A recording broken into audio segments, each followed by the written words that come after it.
Eu nunca vou esquecer o silêncio que veio depois daquelas palavras. A mesa toda parou. Os garfos congelaram no ar. E eu só conseguia sentir a vergonha subindo quente pelo meu pescoço, queimando meu rosto, enquanto ele me olhava com aquele desprezo frio. Tu é uma baita nojenta, ele disse isso. Na frente da mãe dele, na frente dos convidados, na frente de todo mundo. E sabe o que foi pior? O riso baixinho da sogra. Aquele riso de canto de boca, como se ela tivesse esperando por aquilo o tempo todo. Eu não entendi na hora. Não entendi por que ele disse aquilo. O que eu tinha feito de tão errado para merecer ser chamada assim? Na frente de todos? O coração quebrou ali. Quebrou mesmo. Mas no dia seguinte, a verdade que ele tentou esconder por 5 anos caiu como uma bomba. Sabe quando tu conhece alguém e parece que tudo se encaixa rápido demais? Foi assim com a gente. Eu tinha 28 anos. E eu tava cansada. Sabe aquele tipo de cansaço que não é do corpo, mas da alma? Eu tava cansada de me sentir invisível. Cansada de entrar numa festa e ver os olhares passarem por mim como se eu não existisse. Cansada de ouvir das amigas, sempre com aquele tom de pena, que um dia tu acha alguém que te aceite do jeito que tu é. Aceite. Como se o meu corpo fosse um defeito que precisava ser tolerado. Eu cresci ouvindo que mulher gorda não arranja marido, que homem gosta de mulher magra, delicada, pequenininha, que eu precisava emagrecer se quisesse ser feliz. E eu tentei. Deus sabe como eu tentei. Fiz dieta, academia, remédio, jejum, tudo. Mas o corpo continuava ali, e a solidão também, até que ele apareceu. Bruno. A gente se conheceu num happy hour de trabalho. Ele era amigo de um colega meu, bonito, educado, bem vestido. Daqueles que tu olha e pensa, esse cara nunca ia olhar pra mim. Mas ele olhou. E não foi só um olhar. Ele veio falar comigo. Me perguntou sobre o meu trabalho, sobre a minha vida. E quando eu ria, ele ria junto. De verdade. No final da noite, ele pediu meu número. Eu fiquei em choque. Tipo, literalmente em choque. Fui pra casa achando que ele tinha pegado meu número por educação, que nunca ia me chamar. Mas ele chamou. No dia seguinte, ele mandou mensagem. Disse que não parava de pensar em mim, que eu era diferente das outras mulheres que ele conhecia, que eu tinha algo especial. Eu derreti. Porque pela primeira vez na vida, alguém estava me escolhendo. A gente começou a se ver toda semana. Ele me levava para jantar, pro cinema, para caminhar no parque. E ele dizia coisas que eu nunca tinha ouvido antes. Tu é linda, Ana, do jeitinho que tu é. Eu adoro teu corpo. É real, é gostoso, é perfeito. Eu não entendo esses caras que não te valorizam. A perda é deles. Eu chorava à noite, sozinha, porque eu não acreditava que aquilo estava acontecendo comigo. Depois de tantos anos me sentindo feia, inadequada, errada, finalmente alguém me via. Finalmente alguém me queria. 3 semanas depois a gente já estava namorando. Eu sei que foi rápido. Eu sei. Mas era como se a gente já se conhecesse há anos. Ele era atencioso, carinhoso, presente. Ou pelo menos, era o que eu achava. A mãe dele, Marilda, apareceu na minha vida logo no primeiro mês. Ela era uma mulher elegante, cabelo sempre impecável, roupa cara. Aquele tipo de pessoa que tu olha e já sabe que tem opinião forte sobre tudo. E ela tinha. Principalmente sobre mim. Na primeira vez que a gente se encontrou, ela me olhou de cima a baixo, devagar, avaliando cada centímetro. Depois sorriu. Aquele sorriso que não chega nos olhos. Que bom conhecer você, Ana. O Bruno falou tanto de você. Parecia educado. Mas tinha algo ali. Algo que eu não conseguia nomear. Com o tempo, eu fui entendendo. Marilda era presente. Presente demais. Ela ligava pro Bruno todo dia. Várias vezes por dia. Dava palpite em tudo. no trabalho dele, nas roupas dele, nos lugares que a gente ia e principalmente em mim.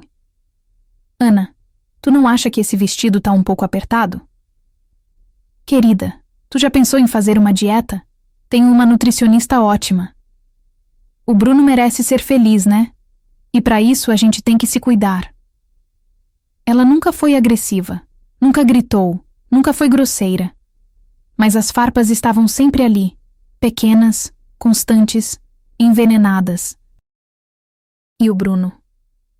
O Bruno nunca me defendia.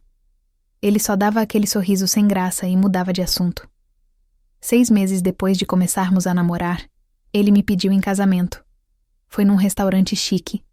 Ele se ajoelhou, abriu a caixinha e disse: Ana, eu quero passar o resto da minha vida com você. Casa comigo? Eu disse sim sem pensar 2 vezes, porque eu achei que finalmente alguém tinha me escolhido para sempre. Mas o que eu não sabia é que ele realmente tinha me escolhido. Só que não por amor. A Marilda organizou tudo.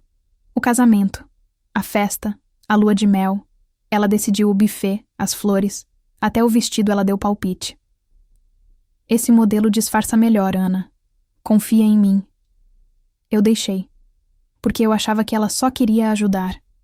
E porque no fundo eu tinha medo de que se eu contrariasse ela, o Bruno desistisse de mim. No dia do casamento, eu estava radiante, feliz, realizada. Mas quando eu vi a Marilda e o Bruno conversando no canto da festa, antes da cerimônia, eu ouvi algo que me deixou gelada. Ela é uma boa opção, filho, certinha, comportada, e vai ser grata a vida toda. Uma boa opção. Eu fingi que não ouvi. Fingi que aquilo não tinha significado nada. Porque eu queria acreditar que era amada. Antes de continuar, eu queria abrir meu coração contigo que tá me ouvindo. Aqui no canal eu conto histórias reais, que ajudam muita gente a se sentir menos sozinha. Se tu quiser apoiar esse trabalho e ainda receber conteúdos exclusivos, clica ali e se torna membro. Faz toda a diferença para mim e para esse projeto. Os primeiros meses de casada foram estranhos. Não ruins, só estranhos. O Bruno era educado, dividia as contas, ajudava em casa. Mas havia uma distância ali, uma frieza. Ele não me tocava muito, não me abraçava, não me procurava. Eu achava que era normal, que casamento era assim mesmo, que a paixão passava e ficava só a rotina. Mas no fundo, eu sentia falta. Falta de ser desejada, de ser tocada com vontade, de ser olhada como se eu importasse. E foi aí que as farpas começaram. Pequenas, quase imperceptíveis. Amor, tu não acha que essa blusa tá apertando um pouquinho? Fica meio estranho. Talvez tu devesse comer menos pão, né? Carboidrato faz mal pra saúde. Minha mãe comentou que tu tá com a cara mais inchada. Será que não é retenção de líquido? Eu ria. Fingia que não doía. Mas doía. Cada comentário era uma agulhada, pequena, mas que ia se acumulando. E eu comecei a me olhar diferente no espelho. Comecei a ver defeitos onde antes eu via beleza. Comecei a achar que havia algo de errado comigo. Algo que eu precisava consertar para ser digna daquele amor. Só que amor de verdade, não conserta. Amor aceita. Amor acolhe. Amor não machuca. E o que ele sentia por mim nunca foi amor. 5 anos de casamento. 5 anos dividindo a mesma cama com alguém que nunca me tocou com vontade. Que nunca me olhou com desejo. Que nunca me fez sentir bonita de verdade. 5 anos tentando ser a esposa perfeita. A mulher perfeita. A nora perfeita. E falhando em todos. Porque a régua era impossível. E eu nunca ia conseguir alcançar. O Bruno era metódico, frio, calculista. Ele tinha uma rotina milimétrica. Acordava às 6 da manhã. Academia, trabalho. Voltava às 7 da noite. Janta, TV, cama, todo dia igual. E eu? Eu me encaixava nessa rotina como uma peça de mobília. Útil, necessária, mas invisível. Ele não perguntava como tinha sido o meu dia. Não queria saber dos meus sonhos. Não se importava com o que eu sentia. E quando eu tentava conversar, ele desviava, mudava de assunto. Ou pior, ignorava. Eu me lembro de uma noite, alguns meses depois do casamento, em que eu juntei coragem para falar. Bruno, tu ainda me acha bonita? Ele nem tirou os olhos da TV. Claro, Ana. Por que tu tá perguntando isso? Porque tu nunca mais me toca. Tu nunca mais me olha direito. Parece que eu não existo pra ti. Ele suspirou. Aquele suspiro de quem tá sendo incomodado. Eu trabalho o dia inteiro, Ana. Eu tô cansado. Não é sobre ti. Mas era. Eu sabia que era. E nos anos seguintes isso só piorou. Eu tentava de tudo pra chamar a atenção dele. Fazia a comida que ele mais gostava. Strogonoff, lasanha, aquele bolo de chocolate que ele adorava. Arrumava a casa do jeito que ele queria. Tudo organizado, tudo no lugar. Comprava roupa nova, me arrumava, passava maquiagem. Nada funcionava. Ele mal olhava. E quando olhava, era com aquele olhar que eu aprendi a odiar. O olhar de quem avalia, de quem julga, de quem encontra defeito. Tu comprou roupa nova? Mas tu tem um monte de roupa no armário. Pra que tanto esforço, Ana? Tu vai sair? Esse batom tá muito forte. Fica estranho em ti. Eu ia murchando, dia após dia. Comentário após comentário. E a Marilda? A Marilda era a cereja do bolo. Ela ia na nossa casa pelo menos 3 vezes por semana. Sempre sem avisar. Sempre com aquele sorriso de quem é dona da situação. E sempre com um comentário. Ana, querida, tu não acha que tá na hora de fazer uma atividade física? Minha amiga faz pilates e tá ótima. Eu trouxe essa revista pra ti. Tem umas dietas maravilhosas. Dá uma olhada. O Bruno tá tão cansado, coitado. Trabalha tanto. A gente tem que cuidar bem dele, né? A gente. Como se eu e ela fôssemos um time. Como se ela tivesse o direito de falar como se fosse a dona do meu casamento. E o pior é que ela falava como se tivesse preocupada comigo. Tu tens sorte, Ana. O Bruno é um homem trabalhador. Um homem de palavra. Tem mulher por aí que não tem nem isso. Fica grata, minha filha, porque nem todo homem aceita mulher. Assim. Assim. Ela nunca disse gorda. Mas ela não precisava. O veneno estava sempre ali. Disfarçado de conselho, de preocupação, de cuidado.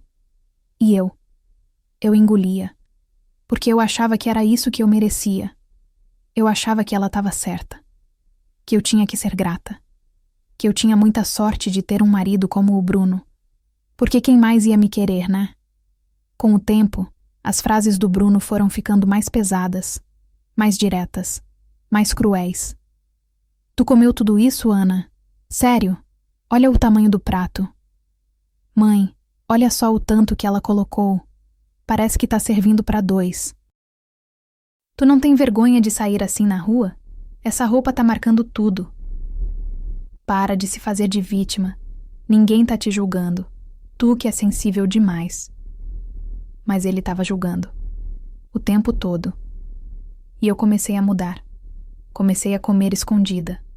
Comecei a me pesar toda semana. Comecei a me olhar no espelho e chorar. Porque eu não conseguia entender o que tinha de tão errado comigo. Eu tentava emagrecer. Cortava o pão, cortava o arroz, cortava tudo. Mas nunca era suficiente. Porque o problema nunca foi o corpo. O problema sempre foi ele. E eu demorei 5 anos para entender isso. Eu comecei a me afastar das minhas amigas. Porque eu tinha vergonha. Vergonha de admitir que meu casamento era uma mentira. Que eu era infeliz. Vergonha de ouvir delas o que eu já sabia. Que eu merecia mais. Eu parei de sair. Parei de fazer coisas que eu gostava. Parei de viver. Eu só existia para ele. e para Marilda. E eles sugavam tudo de mim, toda a minha energia, toda a minha luz, toda a minha autoestima. Teve uma noite que eu estava deitada na cama olhando pro teto e eu pensei, é isso, é assim que vai ser pro resto da vida. E eu senti um vazio tão grande, que eu não consegui nem chorar. Eu só fiquei ali, deitada, apagada, pensando que talvez eu não merecesse mesmo ser feliz. Mas teve um dia que tudo mudou. Foi num sábado. A gente tinha combinado de almoçar na casa da Marilda.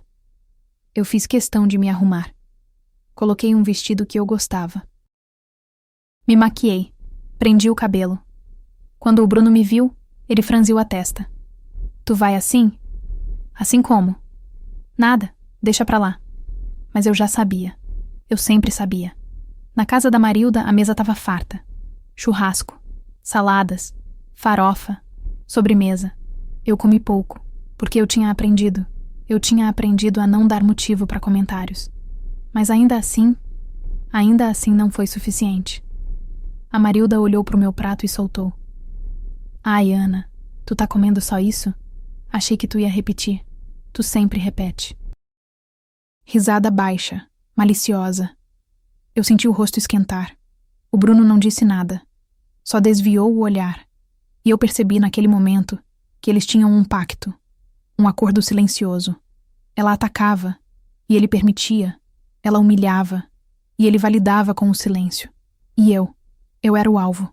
Sempre fui. Naquele dia, eu voltei para casa em silêncio. Trancada no meu próprio corpo. Trancada na minha própria dor. E eu jurei para mim mesma que um dia eu ia sair dali. Eu só não sabia que esse dia estava mais perto do que eu imaginava. Foi num domingo. Mais um domingo na casa da Marilda. Mais um almoço que eu não queria ir, mas que eu ia porque era obrigação de família. Dessa vez tinha mais gente, os cunhados, alguns amigos do Bruno, um casal de vizinhos da Marilda. Eu fiz questão de levar sobremesa. Um pavê que eu tinha passado a tarde inteira fazendo, porque eu ainda tentava. Eu ainda acreditava que se eu fizesse tudo certinho, talvez eles me respeitassem. Quando eu cheguei, a Marilda olhou para a travessa e disse: Ah, Ana trouxe pavê. Que fofa. Trouxe para todo mundo ou só para ti? Risada geral. Eu forcei um sorriso. Fingi que era brincadeira, mas não era. Nunca era. A gente sentou para comer. A mesa estava cheia. Churrasco, arroz, saladas, mandioca frita, farofa. Eu me servi com cuidado. Pouca carne, bastante salada. Nada de fritura. Porque eu tinha aprendido a me policiar, a me controlar, a não dar motivo. Mas o Bruno estava diferente naquele dia. Ele estava irritado, tenso, mal falava comigo desde a manhã. Eu não sabia o porquê. Eu nunca sabia. A conversa na mesa estava animada. O cunhado contando uma história engraçada. Todo mundo rindo. Até que alguém ofereceu mais comida. Ana, tu não vai repetir? Tá uma delícia. Eu sorri e disse: Não, obrigada. Tô satisfeita. Foi quando o Bruno soltou, alto na frente de todo mundo. Claro que ela vai repetir. Ela sempre repete. O tom era de deboche, de nojo. Eu senti o estômago revirar. Bruno, eu não. Tu não o quê, Ana? Tu acha que eu não vejo? Tu acha que ninguém vê? Silêncio. A mesa inteira parou de comer. Eu senti o sangue subindo para a cabeça. O coração acelerado. As mãos tremendo. Bruno, para. Mas ele não parou. Ele me olhou fixamente, com um desprezo que eu nunca tinha visto antes.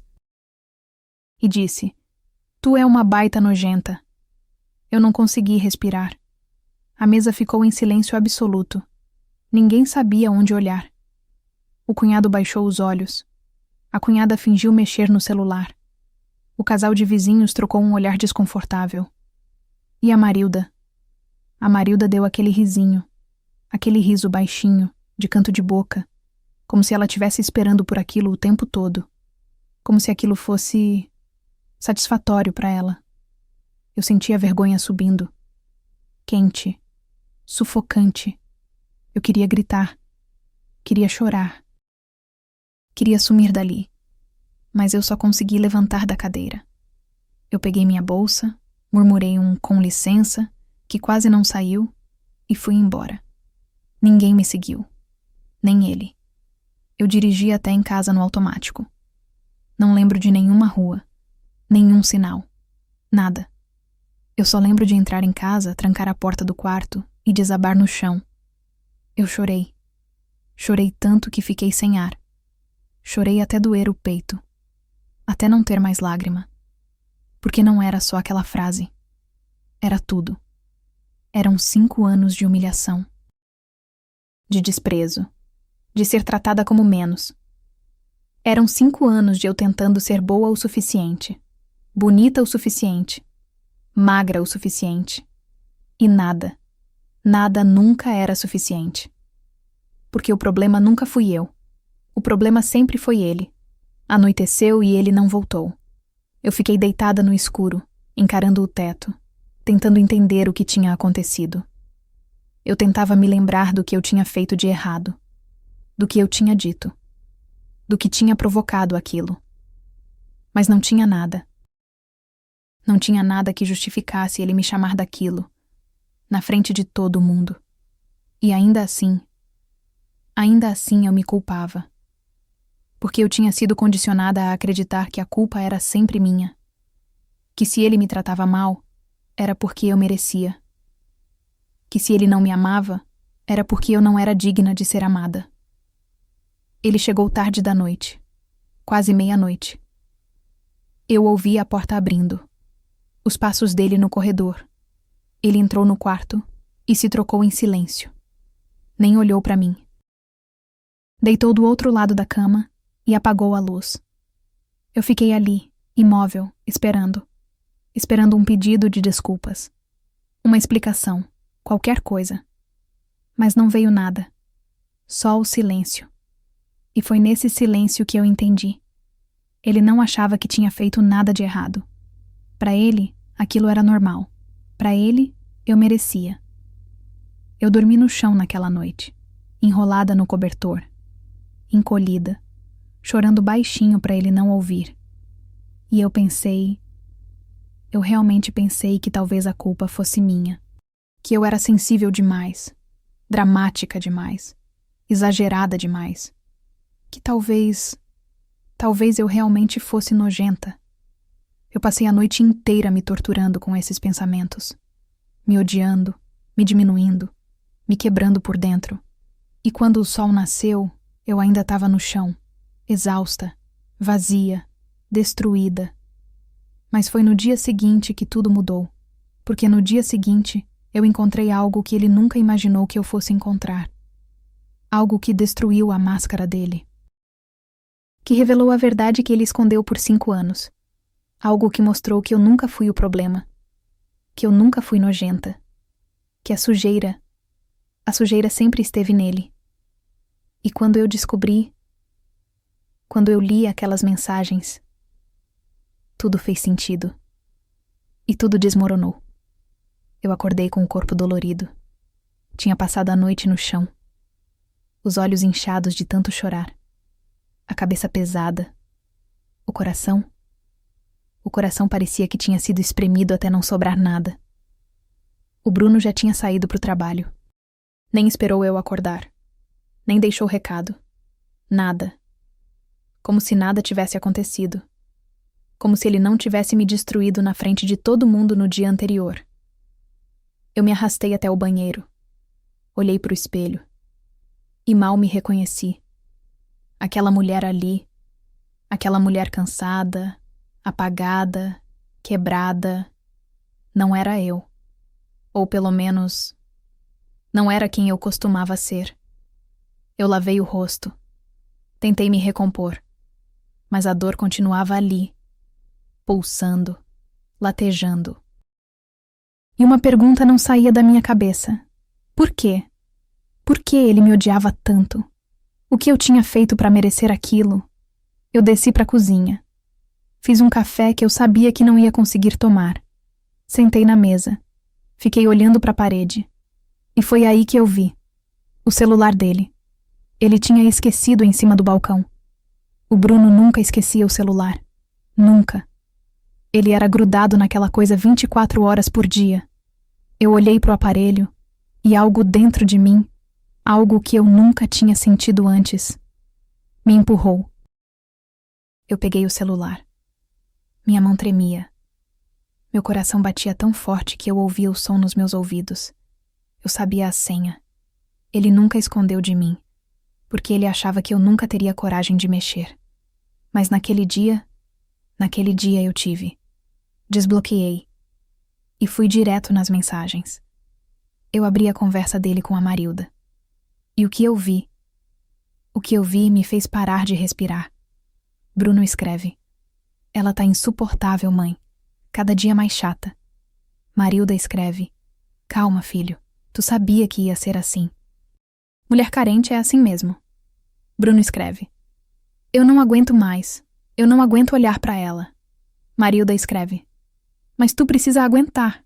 Pelo menos até a gente resolver a questão do apartamento. Apartamento. Eu reli a frase.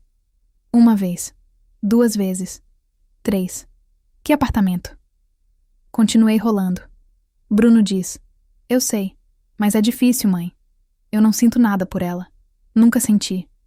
Marilda diz: e tu não precisa sentir. Tu só precisa manter as aparências até tudo se resolver. Bruno diz: eu sei. Mas às vezes eu olho pra ela e sinto nojo. Nojo. A palavra ficou queimando na minha mente. Ele sentia nojo de mim. Minha visão ficou embaçada. As lágrimas começaram a cair sem controle. Mas eu não conseguia parar de ler. Eu precisava saber. Eu precisava entender. Eu voltei mais para trás nas conversas, meses, anos, e encontrei mensagens antigas, mensagens de quando a gente ainda estava namorando. A mãe dele, Marilda, dizia: ela parece certinha. É isso que tu precisa. Uma mulher que não vai te dar trabalho. Bruno dizia: ela é meio grudenta, mãe. Fica me mandando mensagem o dia inteiro. É porque ela é carente. E mulher carente é fácil de controlar. Confia em mim. Mensagem da mãe dele. Fácil de controlar. Eu senti meu estômago revirar.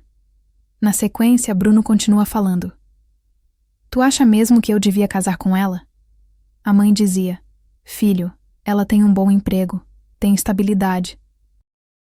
E pelo jeito que ela é apaixonada por ti, ela vai fazer qualquer coisa para te agradar. É perfeito. Mas e se eu não conseguir, tu sabe? Ficar com ela, falava Bruno. A mãe conduzia: tu consegue. É só fingir. E depois que tu conseguir o que precisa, a gente vê o que faz. Conseguir o que precisa? Eu não entendia. O que ele precisava de mim? Continuei lendo. E foi quando eu encontrei. Marilda diz: quando vocês casarem, tu coloca o apartamento no nome dos dois. Aí depois a gente usa isso para garantir o empréstimo do escritório. Bruno diz: e se ela desconfiar? Marilda diz: ela não vai desconfiar. Ela confia em ti. E mesmo que desconfiasse, o que ela ia fazer? Ela tem medo de ficar sozinha. Ela não vai a lugar nenhum. O apartamento. O apartamento que a gente comprou juntos, que estava no nome dos dois, que eu paguei metade da entrada com as minhas economias. Eles usaram como garantia para um empréstimo, sem eu saber. Eu deixei o celular cair no chão. Minhas pernas falharam. Eu desabei na cadeira. E tudo começou a fazer sentido. O casamento rápido, a insistência da Marilda pra gente se casar logo, a frieza dele, a falta de afeto, os comentários cruéis. Não era sobre mim. Nunca foi sobre mim. Eu era só uma ferramenta, um meio para um fim. Ele nunca me amou. Ele nunca sentiu nada por mim. Ele só me usou. Eu sentei ali no chão da cozinha por horas. Não conseguia me mexer. Não conseguia pensar direito. Eu só sentia um vazio imenso. Uma dor que eu nem sabia que era possível sentir. Porque não era só a traição, não era só a mentira, era o fato de que tudo tinha sido uma farsa. Cada eu te amo, cada promessa, cada momento que eu achei que era real, tudo mentira. E o pior é que eles me escolheram exatamente por isso. Porque eu era gorda, porque eu era carente, porque eu era fácil de controlar. Porque eles acharam que eu nunca ia ter coragem de sair, que eu ia aceitar qualquer coisa só para não ficar sozinha. E durante 5 anos, eles estavam certos. Eu aceitei tudo. As humilhações, os comentários, o desprezo, porque eu tinha medo. Medo de não ser amada por mais ninguém. Medo de não ser suficiente. Medo de ficar sozinha pro resto da vida. Mas naquele momento sentada no chão da cozinha, lendo aquelas mensagens, eu entendi algo. Eu não era a fraca. Eles eram.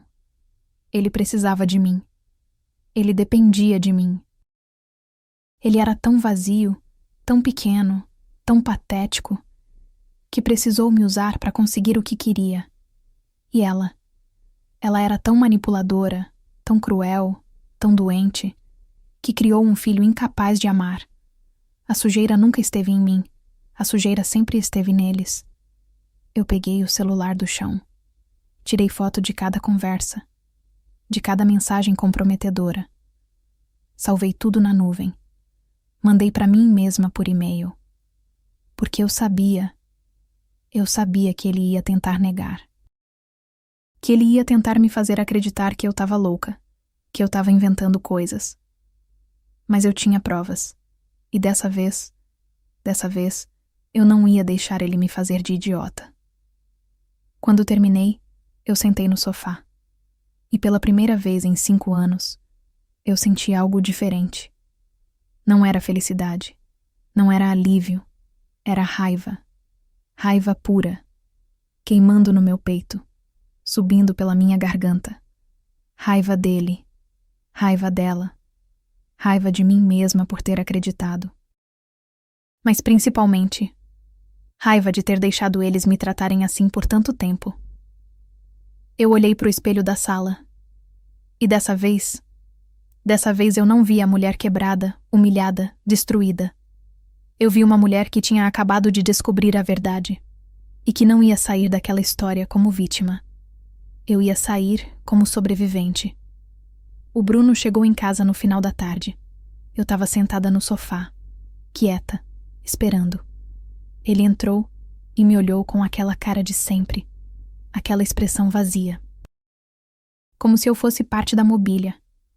Oi, ele disse seco, jogando a mochila no chão. Eu não respondi. Ele foi até a cozinha, pegou água, voltou para a sala. E foi só então que ele percebeu o celular em cima da mesa de centro.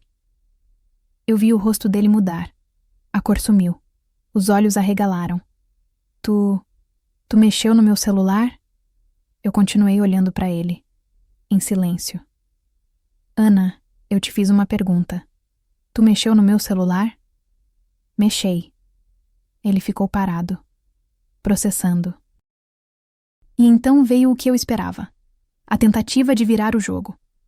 Como tu ousa? Como tu ousa invadir minha privacidade? Eu ri. Um riso baixo, amargo. Privacidade? Sério? Tu tá falando de privacidade? Isso não te dá o direito de... Cala a boca, Bruno. Ele congelou. Eu nunca tinha falado assim com ele. Nunca. Eu li tudo. Cada mensagem. Cada conversa tua com tua mãe. Eu sei de tudo. Silêncio. Ele ficou pálido. Ana, eu posso explicar. Explicar? Explicar o quê? Que tu casou comigo só por interesse? Que tu usou meu nome para conseguir empréstimo? Que tu e tua mãe planejaram tudo desde o começo? Não foi assim. Não mente pra mim, eu gritei. E ele deu um passo para trás. Eu me levantei do sofá, peguei meu celular. Mostrei as capturas de tela. Eu tenho provas de tudo, de cada mentira, de cada manipulação, de cada coisa nojenta que vocês dois fizeram. Ele tentou pegar meu celular. Eu desviei. Não encosta em mim. Ana, por favor. Tu nunca me amou. Tu nunca sentiu nada por mim. Eu era só uma idiota conveniente. Ele abaixou a cabeça. E pela primeira vez eu vi vergonha nele.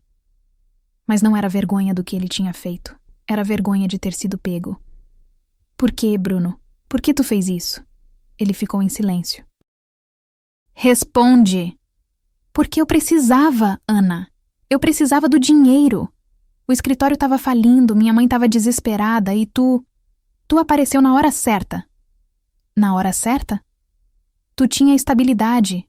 Tu tinha dinheiro. Tu estava disponível. Disponível. Como se eu fosse um objeto.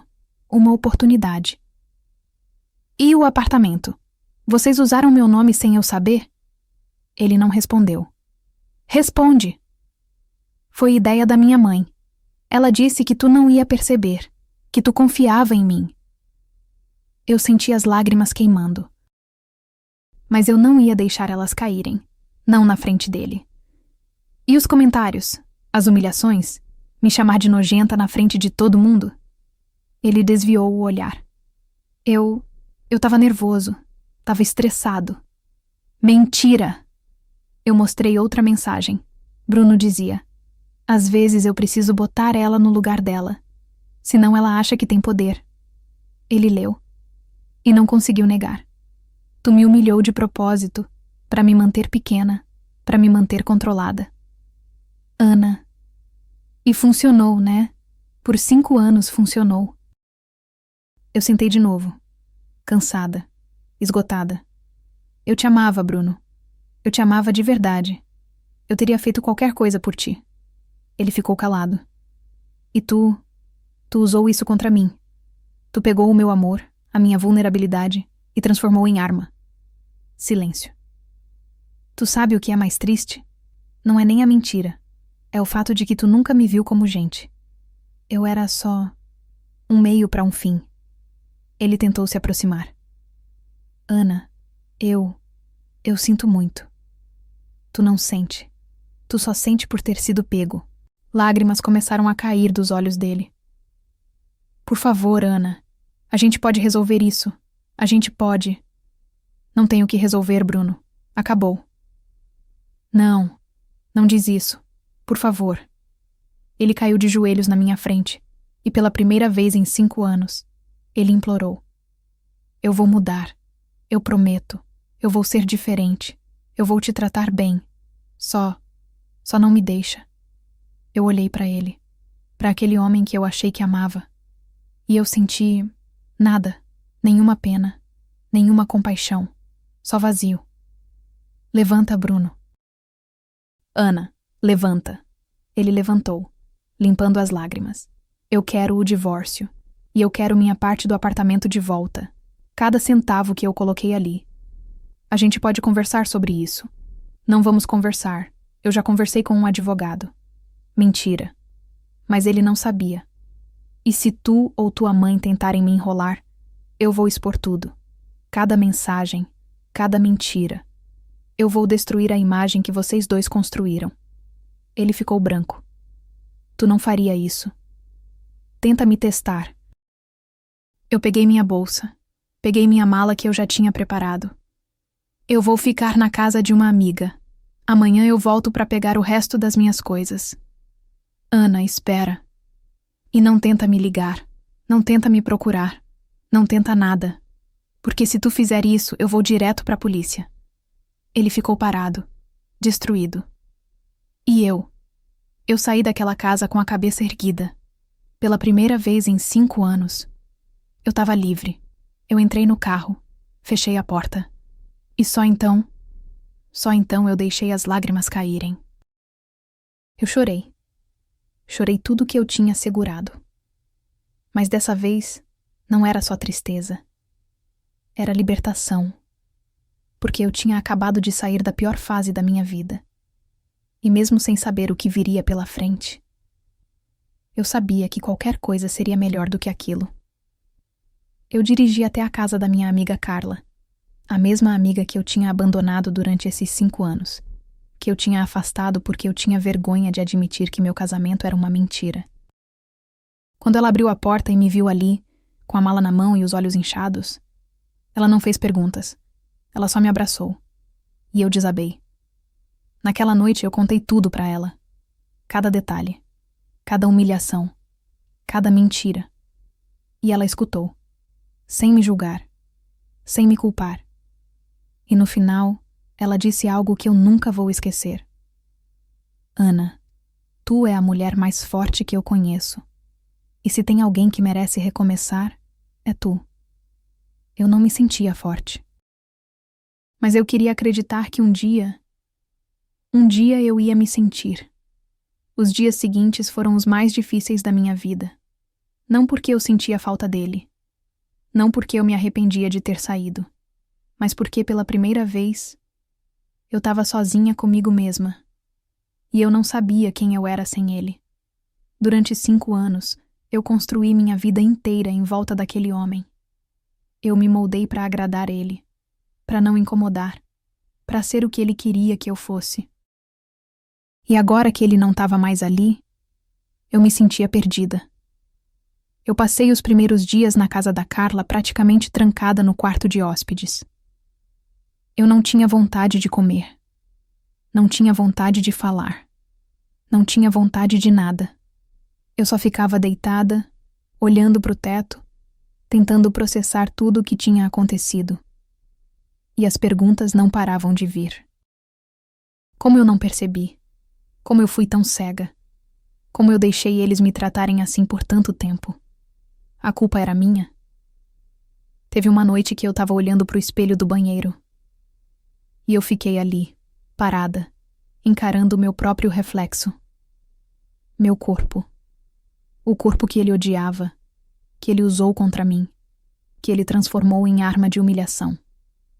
Eu sempre achei que o problema era o meu corpo. Que se eu fosse mais magra, mais bonita, mais aceitável, ele ia me amar. Mas agora eu entendia. O problema nunca foi o meu corpo. O problema sempre foi ele. Ele que era vazio. Ele que era cruel. Ele que era incapaz de amar. E ele usou o meu corpo como desculpa para justificar a crueldade dele. Porque é mais fácil culpar a vítima do que admitir que o problema está em você. Eu não olhei para o meu corpo com ódio naquela noite. Eu olhei com tristeza. Tristeza por ter passado tantos anos odiando algo que nunca foi o problema. Tristeza por ter deixado eles me convencerem de que eu era menos por causa da minha aparência. Mas também senti algo novo. Gratidão. Gratidão por esse corpo ter me aguentado durante 5 anos de abuso emocional. Por ter continuado funcionando mesmo quando eu queria desistir.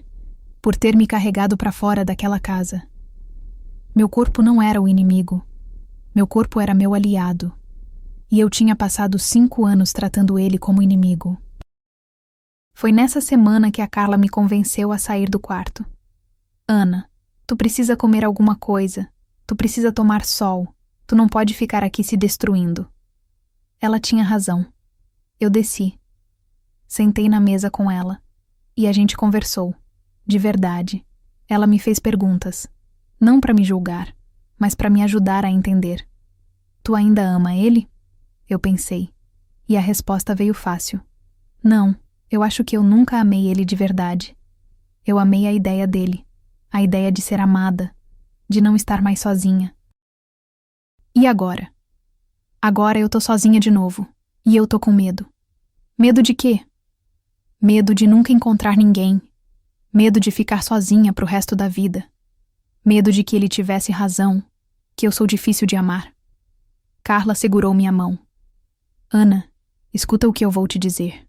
Tu não é difícil de amar. Tu é fácil de manipular. E isso é diferente. Eu senti as lágrimas voltando. Ele te escolheu exatamente por isso. Porque tu era vulnerável. Porque tu estava carente. Porque tu queria tanto ser amada que tu aceitou qualquer migalha que ele te deu. Eu sei. Mas isso não é culpa tua. Isso é culpa dele. de quem usou isso contra ti. Eu chorei, e ela me abraçou. E pela primeira vez eu comecei a acreditar que talvez eu não fosse o problema. No dia seguinte, eu voltei no apartamento para pegar minhas coisas. O Bruno não tava, graças a Deus, mas a Marilda tava. Claro que ela tava. Quando eu entrei, ela tava sentada no sofá, como se fosse dona do lugar. Ana, que surpresa. O tom era falso. Sempre foi. Eu vim buscar minhas coisas, Marilda, só isso. Ah, sim, claro. Mas antes, a gente precisa conversar. A gente não precisa de nada. Eu fui pro quarto. Comecei a pegar minhas roupas, meus livros, minhas coisas. Ela me seguiu. Ana, tu tá cometendo um erro. O Bruno te ama. Ele só tá passando por um momento difícil. Eu parei. Virei pra ela. Ele não me ama. E tu sabe disso melhor do que ninguém. Ela fingiu surpresa. Do que tu tá falando? Eu li as mensagens, Marilda. Todas. O rosto dela mudou. Tu planejou tudo. Tu convenceu ele a casar comigo. Tu usou meu nome pra conseguir empréstimo. Tu manipulou tudo. Eu não sei do que tu tá falando. Para de mentir. Ela ficou calada. Eu tenho provas de tudo. E se vocês dois não me devolverem cada centavo que eu coloquei nesse apartamento, eu vou expor tudo. Cada mentira. Cada manipulação. Ela tentou manter a compostura. Mas eu vi o medo nos olhos dela. Tu não faria isso. Tenta me testar. Eu terminei de pegar minhas coisas. E quando eu tava saindo, ela disse: Tu vai se arrepender disso, Ana. Tu vai ver. Sem o Bruno, tu não é nada. Eu parei na porta, virei pra ela e sorri. Sem o Bruno, eu sou livre. E saí. Naquela noite, eu tava na casa da Carla organizando minhas coisas quando meu celular tocou. Era ele. Bruno. Eu ignorei. Ele ligou de novo. E de novo. E de novo. Até que ele mandou mensagem. Ana, por favor. A gente precisa conversar. Eu tô desesperado. Eu não consigo viver sem ti. Dizia Bruno. Eu li. E apaguei. Porque eu já tinha dado atenção demais pra aquele homem. E agora? Agora era hora de eu dar atenção pra mim. Eu olhei pro espelho naquela noite. E pela primeira vez em muito tempo, eu não me odiei. Eu não me achei bonita. Não me achei perfeita. Mas eu me achei corajosa. Por ter saído e ter enfrentado. Corajosa por ter escolhido a mim mesma. E isso já era um começo. Eu não sabia o que viria pela frente. Não sabia se eu ia conseguir me reconstruir. Não sabia se eu ia conseguir confiar em alguém de novo. Mas eu sabia uma coisa. Eu não era a nojenta. Eu nunca fui. A sujeira sempre esteve neles. E agora que eu tinha saído daquele lugar, eu finalmente podia começar a me limpar. As primeiras semanas foram de reconstrução. Reconstrução lenta, dolorosa, mas necessária. Eu comecei a fazer terapia, algo que eu deveria ter feito há muito tempo. E foi ali, naquele consultório, que eu comecei a entender tudo. A terapeuta me fez perguntas que ninguém nunca tinha feito. Por que você aceitou ser tratada assim por tanto tempo? Porque eu achava que era o que eu merecia. E por que você achava isso? Silêncio. Por quê? Porque eu sempre fui a gorda, a rejeitada, a que ninguém queria. E quando ele apareceu dizendo que me queria, eu achei que era a minha única chance. Ela anotou algo. E agora? Você ainda acha isso? Não. Agora, eu sei que ele nunca me quis de verdade. E isso muda algo sobre o seu valor? Eu pensei. Não. O valor sempre esteve em mim. Ele só me fez acreditar que não. Foi a primeira vez que eu disse isso em voz alta. E foi libertador. Eu comecei a fazer coisas pra mim. Coisas pequenas. Mas que faziam diferença. Eu comprei roupas que eu gostava. Não roupas que escondiam meu corpo, mas roupas que eu realmente queria usar. Eu voltei a sair com a Carla. Fomos no cinema, no parque, tomamos café. Eu comecei a me cuidar de verdade. Não para agradar ninguém, mas porque eu merecia. E pela primeira vez em anos, eu me senti viva. Não feliz ainda, mas viva. Foi nessa época que ele começou a me procurar de verdade. Ligações, mensagens, e-mails, todas dizendo a mesma coisa. Ana, por favor, eu preciso de ti. Eu não consigo viver sem ti. Eu vou mudar, eu prometo. Mas eu não respondia, porque eu já conhecia esse jogo. Ele não sentia a minha falta. Ele sentia a falta do controle. Teve um dia que ele apareceu na porta da casa da Carla. Eu estava saindo para caminhar quando vi ele ali, parado na calçada. Eu congelei. Ele veio até mim. Ana, por favor, só me escuta. Eu não tenho nada para ouvir. Eu tô desesperado. Eu não tô conseguindo dormir. Não tô conseguindo trabalhar. Eu preciso de ti. Eu olhei para ele. E pela primeira vez, eu vi o que ele realmente era. Um homem pequeno. Fraco. Desesperado. Tu não precisa de mim. Tu precisa de controle. E tu perdeu. Não é verdade. Eu te amo. Tu nunca me amou. E eu já cansei de fingir que acredito nas tuas mentiras. Ele tentou segurar meu braço. Eu desviei. Não encosta em mim. Ana, vai embora, antes que eu chame a polícia. Ele ficou parado, perdido, destruído. E eu? Eu continuei caminhando. Naquela noite, ele mandou mais mensagens. Tu não sabe o que tu tá fazendo comigo. Eu não aguento mais. Tu vai se arrepender. Eu bloqueei o número dele, porque eu não ia deixar ele me manipular de novo. Foi também nessa época que a mãe dele tentou me procurar. Ela me ligou. Eu não atendi. Ela mandou mensagem. Ana, precisamos conversar. O que tu tá fazendo com meu filho é desumano. Eu ri. Desumano. Vindo dela, era quase cômico. Eu respondi. O desumano foi o que vocês dois fizeram comigo durante 5 anos. Agora deixa eu em paz. Ela tentou ligar de novo. Eu bloqueei também. Eu comecei a sair sozinha, coisa que eu nunca tinha feito antes. Eu sempre tive medo de estar sozinha em público. Medo dos olhares, dos julgamentos. Mas agora eu não ligava mais.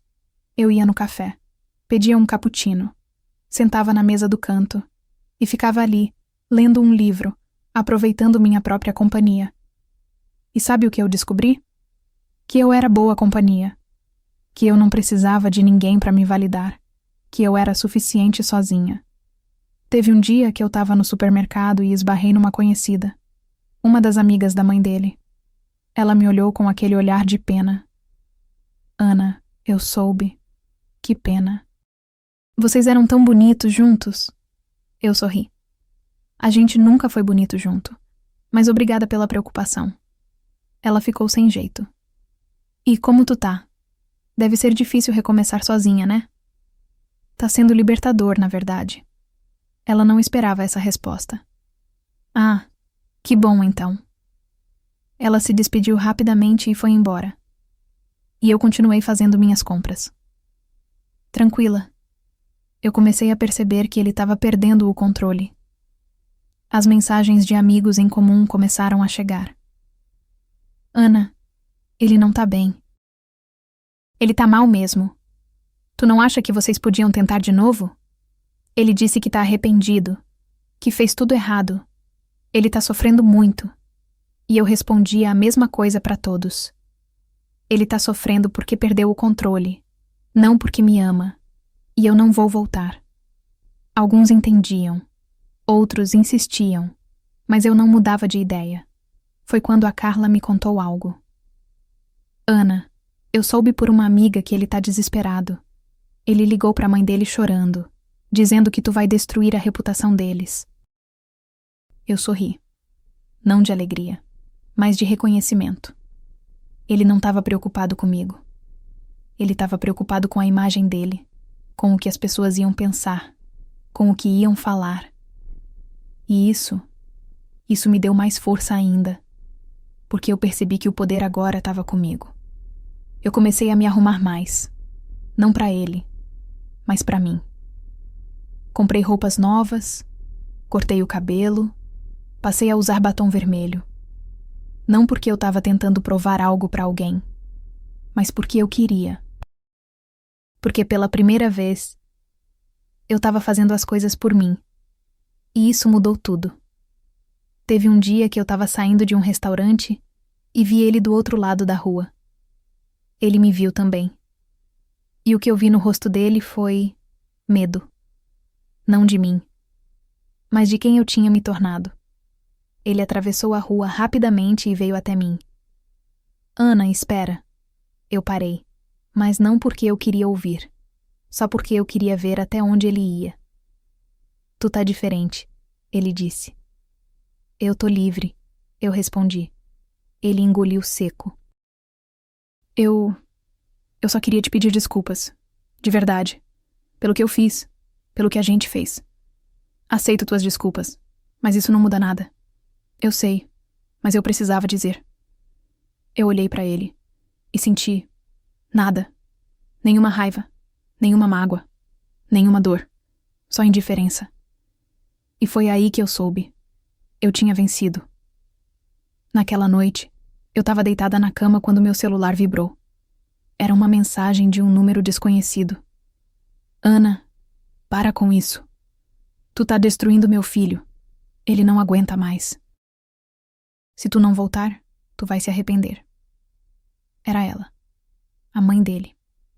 Eu sorri e respondi. Eu não sou responsável pela felicidade dele. Nunca fui. E se ele tá destruído, é porque ele colheu o que plantou. Não me procura mais. Bloqueei o número e dormi em paz. Algumas semanas depois, eu comecei a compartilhar minha história. Não publicamente, não nas redes sociais, mas com amigas próximas, com pessoas que eu confiava. E a reação foi surpreendente. Ana, eu não fazia ideia.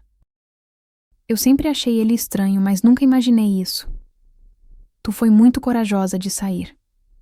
Cada conversa me fortalecia, porque eu percebia que não estava sozinha. Outras mulheres tinham passado por coisas parecidas. Outras mulheres tinham sido manipuladas, usadas, humilhadas. E todas nós tínhamos acreditado em algum momento que a culpa era nossa. Foi nessa época que eu descobri algo.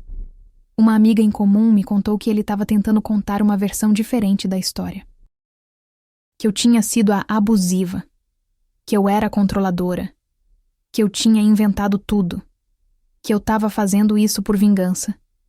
E por um momento eu senti medo. Medo de que as pessoas acreditassem nele. Medo de ser vista como a vilã. Mas a Carla me acalmou. Ana, quem te conhece sabe a verdade. E quem não te conhece não importa. Ela tinha razão. E além do mais, eu tinha provas. Eu marquei uma reunião com um advogado. Levei todas as mensagens, todos os prints, todos os comprovantes. Ele analisou tudo com cuidado e no final disse: Você tem um caso forte, muito forte. A gente pode processar por danos morais e também pode reverter a situação do apartamento. Eu respirei fundo. Eu só quero minha parte de volta. Eu não quero destruir ninguém. Mas você tem o direito. Eu sei. Mas eu não quero carregar mais raiva. Eu só quero seguir em frente. Ele assentiu. Entendo. Vamos fazer isso do jeito certo, então. Quando a notificação judicial chegou para ele entrou em pânico. Eu soube porque ele começou a me ligar desesperado, de números diferentes, de telefones públicos. Eu não atendia, até que ele apareceu na porta da casa da Carla de novo. Dessa vez, eu não desci. Foi a Carla quem atendeu. Eu ouvi a conversa de longe. Ela não quer falar contigo. Eu preciso falar com ela, é urgente. Não tem nada urgente, vai embora. Por favor, Eu só preciso de 5 minutos. Não. E se tu não sair agora, eu vou chamar a polícia. Ele ficou ali por alguns minutos. Depois foi embora. Naquela noite, ele mandou uma mensagem longa. Eu não tinha bloqueado esse número ainda. Ana, eu sei que eu não mereço, mas eu tô te implorando. Para com isso. Eu vou te devolver o dinheiro. Eu vou fazer o que tu quiser. Só para com o processo. Isso vai me destruir. Eu li e respondi. Tu deveria ter pensado nisso antes de me destruir durante 5 anos. Bloqueei o número. Foi quando ele tentou usar a mãe dele de novo. Ela apareceu no meu trabalho. Eu estava saindo quando vi ela na recepção. Meu coração acelerou. Mas eu não deixei transparecer. Ela veio até mim. Ana, precisamos conversar. Não temos nada para conversar. Meu filho tá mal. Ele não tá comendo. Não tá dormindo. Tu precisa parar com isso. Eu olhei para ela, direto nos olhos. Eu não tenho pena dele, e muito menos de ti. Ana, tu me manipulou. Tu usou meu nome. Tu me humilhou. E agora tu quer que eu tenha dó? Ela ficou calada. Vai embora, antes que eu chame a segurança. Ela tentou dizer algo, mas desistiu. E foi embora. Eu percebi que eles estavam perdendo. E perdendo feio. As pessoas começaram a descobrir a verdade. E a reputação deles começou a desmoronar. Um amigo em comum me contou que ele tinha perdido alguns clientes, que as pessoas estavam se afastando dele. E a mãe dele? A mãe dele estava sendo evitada nas rodas sociais. Porque ninguém quer se associar com gente manipuladora. E eu? Eu não sentia alegria com isso. Eu só sentia alívio. Alívio de que as pessoas finalmente estavam vendo quem eles realmente eram. Foi nessa época que eu comecei a conhecer alguém. Não romanticamente. Pelo menos não no começo. Era um colega de trabalho. Um cara gentil, educado, respeitoso. A gente começou a conversar no horário do almoço. Ele me fazia perguntas sobre mim, sobre o que eu gostava, sobre os meus sonhos. E ele ouvia. De verdade. Não para responder, mas para entender. E isso era novo para mim. Um dia, ele me convidou para tomar um café depois do trabalho. Eu fiquei nervosa, com medo. Eu não sei se é uma boa ideia. Por quê? Porque eu acabei de sair de um relacionamento complicado. E eu não sei se tô pronta. Ele sorriu. Então a gente só toma um café. Como amigos, sem pressão. Eu aceitei. O café foi bom. A gente conversou sobre tudo. Sobre trabalho, sobre música, sobre livros. Ele não fez nenhuma pergunta invasiva. Não tentou nada. Só foi presente. E quando a gente se despediu, ele disse: Obrigado por aceitar. Eu gostei muito de conversar contigo. Eu sorri. Disse que também. Naquela noite eu percebi algo. Eu estava começando a confiar de novo. Não completamente, mas aos poucos. E isso era um passo. Eu voltei para casa da Carla e contei para ela. Tu gostou dele? Eu não sei, mas eu gostei de como ele me tratou. E isso já é um começo. Ela tinha razão. Nas semanas seguintes, eu e ele começamos a nos encontrar mais. Sempre sem pressão, sempre com respeito. E eu percebi que ele era diferente. Ele não tentava me mudar. Não fazia comentários sobre o meu corpo. Não me comparava com ninguém. Ele só me aceitava. E isso era tão raro, tão precioso, que eu quase não acreditava. Teve um dia que eu contei para ele um pouco da minha história. Não tudo, mas o suficiente. Ele escutou em silêncio. E quando eu terminei, ele disse: Eu sinto muito pelo que tu passou. E eu admiro tua coragem. Coragem? De ter saído, de ter recomeçado, de ter escolhido a ti mesma. Eu senti as lágrimas vindo. Obrigada. Ele segurou minha mão, e pela primeira vez em anos, eu me senti segura. O divórcio saiu alguns meses depois.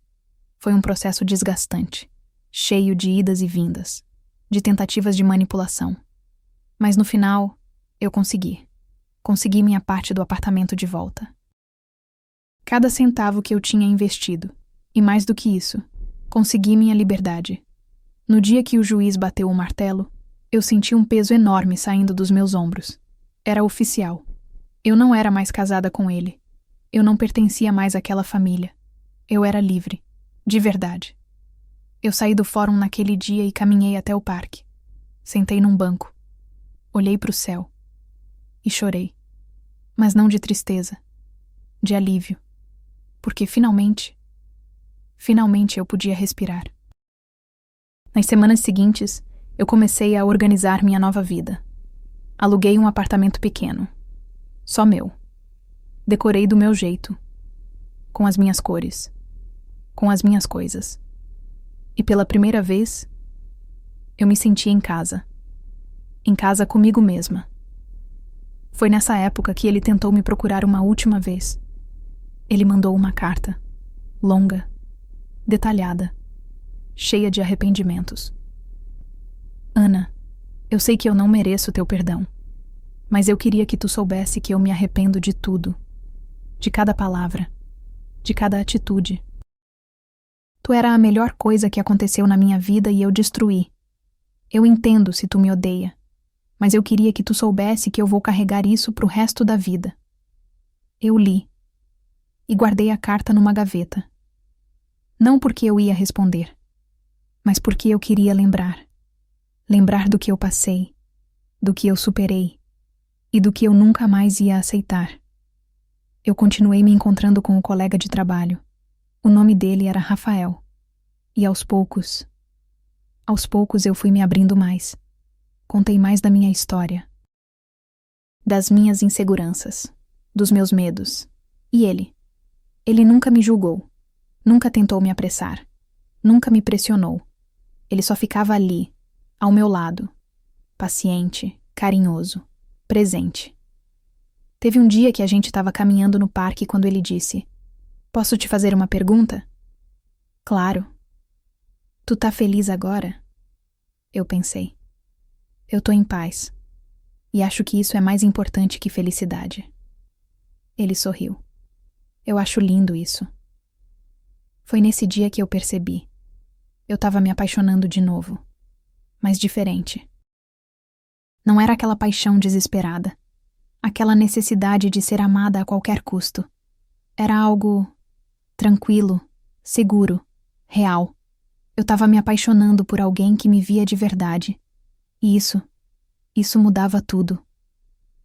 Algumas semanas depois, ele me convidou para jantar na casa dele. Eu fiquei nervosa, mas aceitei. Ele cozinhou, colocou música baixinha, acendeu velas, e a gente conversou a noite inteira. No final da noite ele disse: "Ana, eu queria te dizer uma coisa." Meu coração acelerou. Eu gosto de ti. De verdade. E eu sei que tu ainda tá se recuperando. Eu sei que tu precisa de tempo. E eu tô disposto a esperar. Sem pressão. Sem cobrança. Eu senti as lágrimas vindo. Eu também gosto de ti. Mas eu tenho medo. Medo de quê? Medo de me machucar de novo. Medo de confiar e descobrir que é mentira. Ele segurou minha mão. Eu não vou te machucar. E eu vou te provar isso. Todos os dias. E ele provou. Nos meses seguintes, eu e Rafael construímos algo bonito. Algo baseado em respeito. Em confiança. Em amor de verdade. Ele nunca fez um comentário sobre o meu corpo. Nunca tentou me mudar. Nunca me comparou com ninguém. Ele só me amava. Do jeito que eu era. E isso me curou de formas que eu nem sabia que precisava. Teve uma noite que a gente estava deitado no sofá, assistindo um filme, quando ele disse: "Tu sabe que tu é incrível, né?" Eu ri. "Tu é obrigado a dizer isso." "Não, eu falo porque é verdade. Tu é forte, tu é corajosa, tu é linda." E eu tenho sorte de estar aqui contigo. Eu virei para ele. Eu que tenho sorte. Porque tu me ensinou que amor não dói, que amor não humilha, que amor é isso aqui. Paz. Ele me beijou. E eu senti em casa. 1 ano depois de ter saído daquela casa, eu voltei para buscar as últimas coisas que tinham ficado guardadas. O apartamento tinha sido vendido. Eu tinha minha parte do dinheiro. E quando eu entrei ali pela última vez, eu não senti nada. Nenhuma saudade. Nenhuma mágoa. Só encerramento.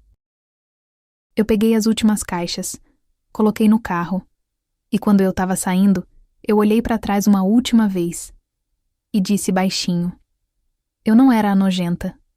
A sujeira nunca esteve em mim. E fui embora. Para sempre.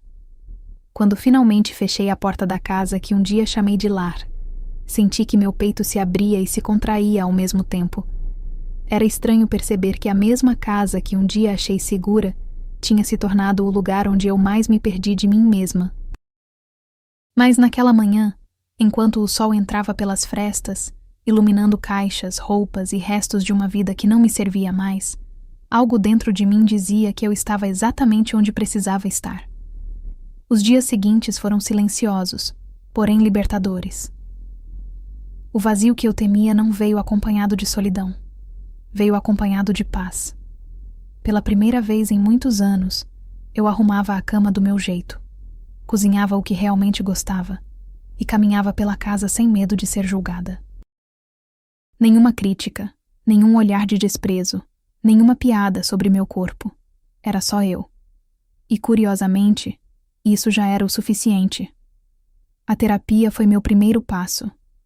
A psicóloga me ouviu com um cuidado que eu nunca havia recebido. Ela dizia que eu confundia companhia com amor e submissão com paz. Eu chorava a cada sessão, não por tristeza, mas por perceber que havia sobrevivido a uma vida que não era minha. Aos poucos voltei a me enxergar. Passei a colocar roupas que eu gostava, não as que disfarçavam meu corpo, como Bruno dizia. Comecei a me olhar no espelho sem desviar o olhar. Aos poucos, comecei a me aceitar. E mais do que isso, a me acolher. Bruno tentou voltar. Claro que tentou. Mandou mensagens longas, prometendo mudar, dizendo que estava perdido. Teve um dia em que apareceu na porta do meu novo apartamento chorando, dizendo que eu era o equilíbrio da vida dele. Eu só consegui pensar: como alguém tão instável poderia se equilibrar em mim? Fechei a porta com firmeza, mas sem ódio. O ódio tinha ficado lá atrás, junto com todas as versões de mim que eu abandonei para agradá-lo. Ele não fazia mais parte da minha história. Com o tempo, voltei a sair. Primeiro sozinha, depois com amigas que eu havia deixado de lado. Redescobri hobbies, músicas, pequenas alegrias. E foi numa dessas saídas despretensiosas que conheci Rafael. Não era perfeito. Não era mágico. Era real. Ele olhou para mim como quem vê uma mulher inteira. Não uma projeção, não uma utilidade, não uma vergonha ambulante. Ele me tratou com respeito, com leveza, com humor e, principalmente, nunca tentou me diminuir para se sentir maior. Eu não me apaixonei de imediato. Eu estava cansada, desconfiada, reconstruída demais para mergulhar sem respirar. Mas Rafael teve paciência. Ele me ouviu. Ele me honrou. Ele me viu. E pela primeira vez, senti algo que nunca senti com Bruno: segurança. A vida, aos poucos, começou a fazer sentido novamente. Não porque alguém me completou, mas porque eu finalmente entendi que nunca estive quebrada. O que estava quebrado era o amor que eu aceitava. E agora, eu aceitava só o que me fazia crescer. A verdade é que a vida não muda de uma hora para outra. Ela muda em pequenas decisões que parecem insignificantes à primeira vista, mas que, somadas, constroem um caminho inteiro. E esse caminho, finalmente, era meu. Com o passar dos meses, percebi que minha pele respirava de um jeito diferente. Minha rotina não era feita de medo, e sim de escolhas. Não tinha mais que medir palavras, controlar passos, ajustar roupas, ou diminuir minha presença para caber no espaço emocional limitado de alguém. Bruno ainda aparecia de vez em quando, como quem não sabe lidar com as consequências de perder aquilo que julgava garantido. Chegou a mandar um buquê enorme para meu trabalho, acompanhado de uma carta escrita à mão, dizendo que sentia saudades de nós. Mas ele nunca entendeu que não existia um nós. Existia ele, o ego dele, e eu tentando sobreviver ao meio disso tudo. A carta ficou intacta no lixo. A sogra sumiu veloz, como quem percebe que a manipulação perdeu efeito. Ela era o tipo de pessoa que só se aproxima quando pode controlar. Quando perde o tabuleiro, perde o interesse. E, sinceramente, isso foi um alívio silencioso. Enquanto isso, Rafael se tornou uma presença crescente. Ele nunca me apressou, nunca exigiu que eu fosse menos ou mais. Ele simplesmente me deixava ser. E essa liberdade inesperada acabou me conquistando aos poucos. Certa noite, enquanto caminhávamos à beira do Guaíba, ele segurou minha mão com a mesma naturalidade de quem respira. E eu percebi que não precisei encolher a barriga, controlar meus passos ou pedir permissão para existir.